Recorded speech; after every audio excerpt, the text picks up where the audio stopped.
టాలీవుడ్లో ఇప్పుడు ఒక పెద్ద యుద్ధమే నడుస్తోంది. ఇది హీరోల మధ్య కాదు, నిర్మాతలు థియేటర్ ఎగ్జిబిటర్ల మధ్య. ఒకవైపు నిర్మాతలు రెంటల్ సిస్టమ్ కొనసాగాలి అంటున్నారు, మరోవైపు థియేటర్ యజమానులు పర్సంటేజ్ షేరింగ్ తప్పనిసరి అని అంటున్నారు.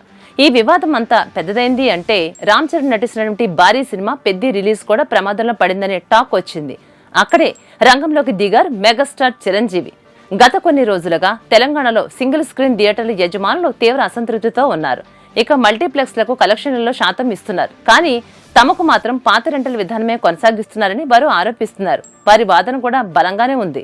ఓటీటీ ప్రభావం పెరిగింది, ప్రేక్షకులు థియేటర్లకు తగ్గారు, కరెంటు బిల్లులు, మెయింటెనెన్స్ ఖర్చులు, స్టాఫ్ జీతాలు అన్ని పెరిగిపోయాయి. ఇలాంటి పరిస్థితుల్లో ఫిక్స్డ్ రెంటల్ చెల్లిస్తూ థియేటర్లు నడపడం కష్టమైందని ఎగ్జిబిటర్లు చెబుతున్నారు. ఇక అసలు ట్విస్ట్ ఏంటి అంటే, ఈ కొత్త పర్సంటేజ్ మోడల్ ను రామ్ చరణ్ సినిమా పెద్ది నుంచి అమలు చేయాలని ఎగ్జిబిటర్లు డిమాండ్ చేశారు. లేకపోతే థియేటర్లు ఇవ్వబోమని కూడా హెచ్చరించారనే వార్తలు వచ్చాయి.